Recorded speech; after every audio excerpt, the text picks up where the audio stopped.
Assalamualaikum warahmatullahi wabarakatuh. Waktu yang dimuliakan Allah, suami selingkuh, sudah punya anak 2, gimana?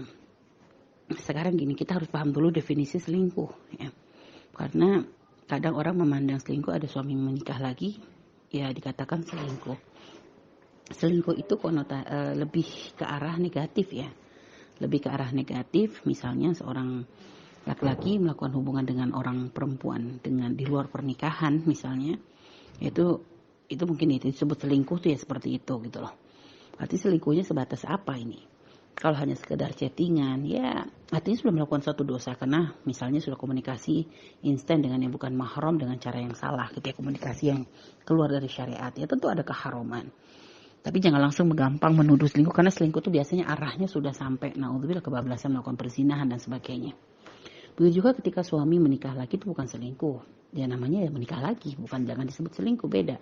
Karena selingkuh itu lebih ke arah haram. Nah, dan kalau masalah sakit, ya tentu sakit, diselingkuhi sakit. Kalau ada suami menikah lagi juga sakit, gitu. Akan tapi tetap yang namanya menikah lagi, ya beda tingkat dengan yang selingkuh. Selingkuh haram, menikah lagi diperkenankan. Nah, sekarang anggap nih, kalau misalnya benar kan ini ada suatu perzinahan, misalnya, dan itu mungkin terulang, maka Anda harus berpikir panjang. Artinya, pertama sebelum kita menyalahkan suami, introspeksi dulu, apa sebab suami selingkuh? Apa yang dicari oleh suami? Mungkin ya gitu, mungkin ada seorang suami sampai seperti itu dikarenakan mungkin kitanya mungkin sebagai istri yang kurang menyenangkan, atau mungkin suami kenapa dia kok senang dengan perempuan tersebut, soalnya enak diajak ngobrol. Oh, sebenarnya itu harapan suami, pengen dapat istri yang bisa diajak komunikasi. Atau mungkin ya ada seorang selingkuh, kenapa? Soalnya perempuannya tuh cantik. Oh, mungkin sebenarnya itu bahasa suami itu sebenarnya pengen kita itu berubah penampilan. Mungkin karena kita biasa terlalu cuek gitu ya, nggak pernah peduli. Akhirnya kepengen suami itu bahwa kita kelihatan cantik ketika suami datang, seger, fresh dan sebagainya. Itu loh. Artinya introspeksi dulu, karena biasa mungkin ada sebab. Tapi ini memang kita sudah berusaha maksimal. Tapi suaminya sedang selingkuh, masih suka selingkuh, misalnya urusan dengan perempuan di luar pernikahan dengan cara yang haram dan sebagainya. Udzubillah.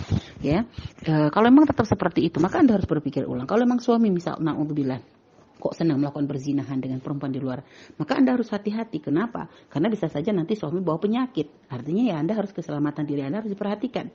Kalaupun memangnya Anda belum bisa melangkah misalnya, dan ini kalau suatu keharuman, kalau memang benar-benar dia zina dengan ikrar, ya, dia ikrar mengakui iya sudah melakukan zina dengan perempuan, naudzubillah, perempuan sembarangan dan sebagainya, naudzubillah, maka Anda diperkenankan untuk meminta berpisah. Walaupun Anda punya anak 2, karena selamatkan. Pertama keselamatan kesehatan juga. Karena bisa saja suami membawa penyakit, kan begitu. Juga gitu, bagaimana rumah Anda akan diberkahi di saat ada salah satu keluarga yang melakukan perzinahan. Naudzubillah, karena yang namanya perzinahan tuh menjadi sebab rumah tuh gelap, tidak dapat rahmat, kan begitu. Artinya harus diperbaiki. Kalau memang ternyata suami sudah diberi nasihat dan sebagainya, tidak bisa ada perubahan, sudah Anda melangkah. Tapi pun Anda harus paham, namanya cerai pun ada resiko. Pertama, bercerai itu bukan hal gampang. Karena walaupun memang kita ada alasan syar'i, kadang orang nggak tahu itu. Taunya adalah seorang Anda berpisah dan Anda menjadi janda, kan begitu. Dan nanti belum lagi orang kadang mikirnya macam-macam. Ya namanya orang, karena ya manusia hanya melihat yang nampak saja. Ya, jadi begitu. Artinya resikonya ada. Belum lagi nanti, mohon maaf kalau ternyata Anda adalah seorang wanita yang punya syahwat. Dengan perceraian menjadikan Anda tidak punya pelampiasan syahwat gitu ya. Artinya itu harus dipertimbangkan semuanya. Kira-kira nanti bercerai menjadi lebih baik atau enggak?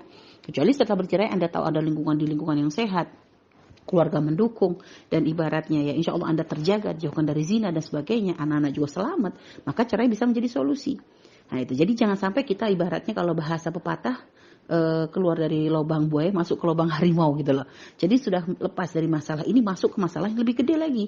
Nah gitu. Jadi Anda harus lihat resikonya seperti apa. Nah kalau ternyata ini kasusnya bukan suami misalnya berzina, tapi misalnya suami menikah lagi. Kalau memang ternyata pernikahan sudah terjadi, maka tidak diperkenankan Anda untuk memaksakan suami mencerai istrinya. Jadi gitu. Jadi walaupun Anda sakit, paham pasti sakit, tapi tidak diperkenankan Anda maksa suami untuk mencerai istrinya. Maka sekarang solusinya gimana? Anda minta cerai pun tidak diperkenankan. Karena ini beda dengan masalah zina. Karena suami bukan melakukan suatu pelanggaran syariat. Karena itu memang ada perkenan dalam syariat. Tapi saya tidak mampu menahan misalnya. Anda tidak mampu untuk menahan rasa sakitnya.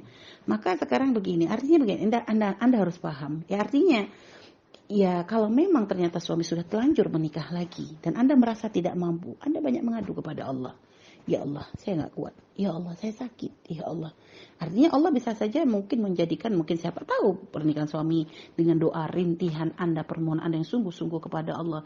Dan juga bukan hanya rintih, Anda juga harus memperbaiki diri dong.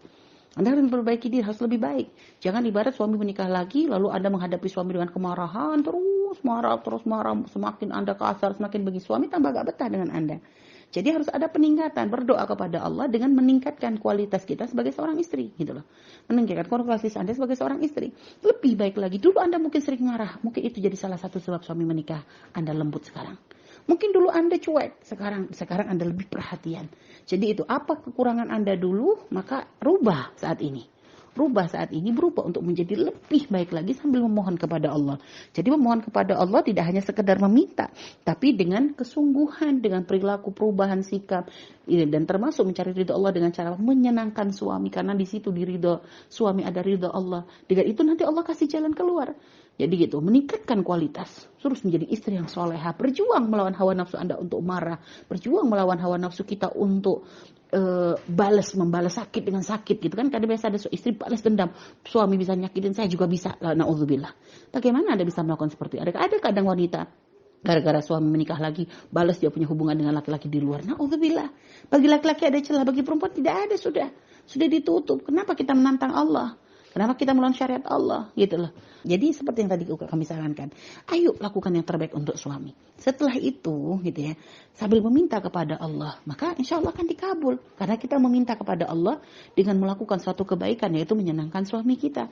Ya, mungkin bisa solusinya gimana? Bisa saja caranya mungkin suami akhirnya dengan istri yang kedua, gitu ya, misalnya istrinya yang baru, misalnya menjadi mungkin pernikahannya tidak bahagia, bisa saja seperti itu. Atau mungkin ternyata suami semakin menyadari, ya Allah ternyata Anda soleha banget, sehingga akhirnya suami dengan istri yang kedua menjadi tidak nyaman. Atau mungkin ya ada cara saja caranya Allah. Mungkin akhirnya suami ya tidak bahagia dalam pernikahan yang kedua. Atau mungkin bisa saja ternyata Allah lapangkan dadanya Anda, sehingga Anda menjadi bisa menerima, dihilangkan rasa sakitnya.